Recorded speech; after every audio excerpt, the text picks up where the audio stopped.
और कोई निर्णय पसंद ना आए तो सुप्रीम कोर्ट के भी बड़ा बूढ़ा करना ये ठीक नहीं है। मान्यवर, सुप्रीम कोर्ट के निर्णय ने आज पूरी दुनिया में भारत के पंथ निरपेक्ष चरित्र को उजागर किया है। दुनिया में एक भी देश ऐसा नहीं है जहां बहुमत समाज ने अपनी आस्था का निर्वहन करने के लिए इतनी लंबी कानूनी लड़ाई लड़ी। हमने राह देखी है, सुप्रीम कोर्ट में लड़ाई लड़ी और सुप्रीम कोर्ट का जजमेंट आने के बाद वहां पर आज भव्य राम मंदिर बना है। मान्यवर, जो बोल रहे हैं उनको भी सब मालूम है कि क्यों बोल रहे हैं। मैं आज फिर से कहना चाहता हूं, हमारे गुजरात में एक कहावत है, हवन में हड्डी नहीं डालनी चाहिए। पूरा देश जब आनंद में डूबा है, पूरा देश आध्यात्मिक चेतना की जागृति का अनुभव हो रहा है, भैया स्वागत कर लो, साथ में जुड़ जाओ। इसी से देश का भी भला है और सबका भला है। मान्यवर, एक लंबी लड़ाई के बाद स्थगितता में पड़े हुए मामले को नरेंद्र मोदी जी ने एक युग परिवर्तन करने के लिए, जब मोदी जी को देश की जनता ने लंबे समय के बाद और कांग्रेस के बगैर किसी दल ने पहली बार पूर्ण बहुमत के साथ प्रधानमंत्री बनाना, तब से ये लड़ाई शुरू हुई। मान्यवर, 14 से 19 तक राम जन्मभूमि मंदिर की लड़ाई चली, उसका ट्रांसलेशन हुआ, सालों लगे, लाखों पेज का अनुवाद हुआ, अनुवाद होकर कोर्ट के सामने गया, बीच में चुनाव आ गया, कोर्ट ने माना कि चुनाव के वक्त फैसला देंगे तो इसको शायद अलग दृष्टि से देखा जाएगा, कोई बात नहीं। चुनाव के बाद फिर से मोदी जी आ गए और फिर केस चला और अंततोगत्वा जब कोर्ट ने न्याय किया तब 5 अगस्त 2020 को 19 को मोदी जी ने इसकी नींव रखकर इसकी शुरुआत। मान्यवर, ये जो 20 से 24 की यात्रा है, वो 20 से 24 की यात्रा भी समझनी चाहिए। राम जन्मभूमि का आंदोलन ऐसे ही नहीं चला, इसके साथ हर गांव, हर घर में हर करोड़ों राम भक्त, अनेक संगठन, भारतीय जनता पार्टी, राष्ट्रीय स्वयंसेवक संघ समेत घर घर गए, शिला लेकर गए, पूजा की और वो पत्थर को राम मंदिर की शिला बनाकर अयोध्या तक पहुंचाने का काम। करोड़ों लोगों ने अपनी श्रद्धा, अपनी इच्छा संवैधानिक तरीके से, शांतिपूर्ण तरीके से अयोध्या पहुंचाई और सुप्रीम कोर्ट ने जब जजमेंट दे दिया, निर्णय दे दिया, तब जाकर राम मंदिर के निर्माण की शुरुआत हुई।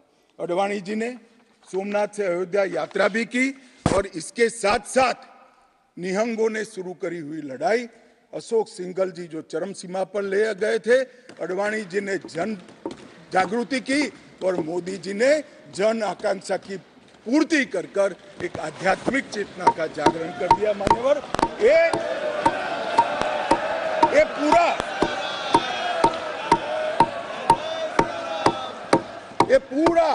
पूरा आंदोलन, मान्यवर, जब भी दुनिया का इतिहास लिखा जाएगा एक डेमोक्रेटिक वैल्यू के रूप में देखा जाएगा कि कोई एक देश अपने बहुमती समाज की धार्मिक विश्वास की पूर्ति के लिए इतने समय धैर्य रखकर सुप्रीम कोर्ट में गुहार लगाता रहे और सुप्रीम कोर्ट के जजमेंट आने के बाद सौहार्दपूर्ण वातावरण में इसकी पूर्ति हो। मान्यवर, ये बहुत बड़ी बात है और मैं मानता हूं मान्यवर कि ये मोदी जी के नेतृत्व के बगैर संभव नहीं था। मान्यवर, मैं इतना ही कहना चाहता हूं कि जब राम मंदिर का निर्माण हो रहा था तब और जब जजमेंट आया तब कई लोग आगाज लगा रहे थे, कई लोग अनुमान कर रहे थे इस देश में रक्तपात हो जाएगा, इस देश में दंगे हो जाएंगे, इस देश में धर्म के बीच में बड़े विवाद होंगे। मगर मैं आज इस सदन को कहना चाहता हूं, ये भारतीय जनता पार्टी की सरकार है, नरेंद्र मोदी इस देश के प्रधानमंत्री। कोर्ट के जजमेंट को भी जय पराजय की जगह सबकी मान्य न्यायालय के आदेश में परिवर्तित करने का काम मोदी जी के दूरदर्शी विचार ने। और उसके बाद जब समय आया, निर्माण के बाद जब समय आया मान्यवर, उनको न्योता मिला कि वो आकर भूमि पूजन करें। 130 करोड़ की जनता के वो जनप्रतिनिधि हैं। न्यास ने उनको नेतृत्व करने का, जनता का प्रतिनिधि के नाते जब मौका दिया शिलान्यास करने का, तब मोदी जी के जो पूरा आचरण है इसको ध्यान से देखना चाहिए मान्यवर। वो आचरण आने वाले अनेक सैकड़ों सालों तक दुनिया के सामने रहेगा और दुनिया के सामने इससे कई लोगों को प्रेरणा भी मिलेगी।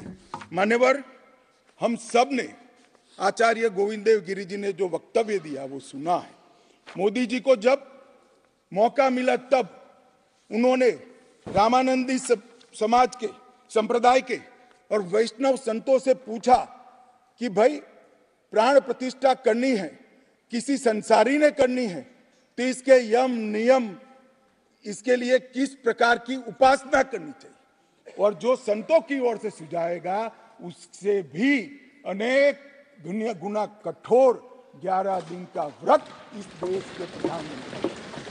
मान्यवर, 11 दिन तक सैया पर नहीं सोना, 11 दिन तक केवल नारियल पानी के साथ उपवास करना, 11 दिन तक पूरा समय राममय, राम भक्ति में रचे बसे रहना और जीवन की उस वक्त की हर सांस को राम के साथ जोड़कर राममय बनकर प्राण प्रतिष्ठा करना। मान्यवर, ये 11 दिन में मां सबरी, गिलेरी, वानर, भालू, जटायु, ये सब के साथ जुड़े हुए देश भर में जो राम के स्थान थे, वहां जाकर राम के काज के लिए गिलहरी जैसा भी योगदान देने वालों को श्रद्धा पूर्वक प्रणाम करने का काम इस प्रधानमंत्री। राम मंदिर का जब भूमि पूजन का समय आया, कोई पॉलिटिकल नारे नहीं लगाए, ना मोदी जी ने इसका नेतृत्व पॉलिटिकली किया, ना हमारी पार्टी ने किया।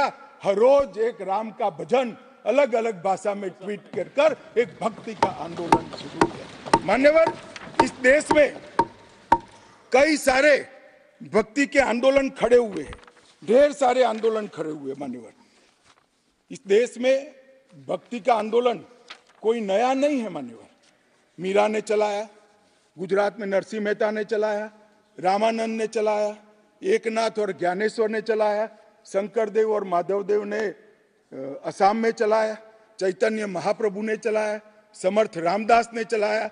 ये सब भक्ति आंदोलन ने समय समय पर देश को मजबूत करने का काम किया है, सनातन धर्म को टिकाने का काम किया है और सनातन धर्म के प्रति सबकी आस्था को बंधाने का काम। घनघोर अंधेरी रात में एक ध्रुव तारे की तरह ये भक्ति आंदोलन ने देश के जनमानस का नेतृत्व किया।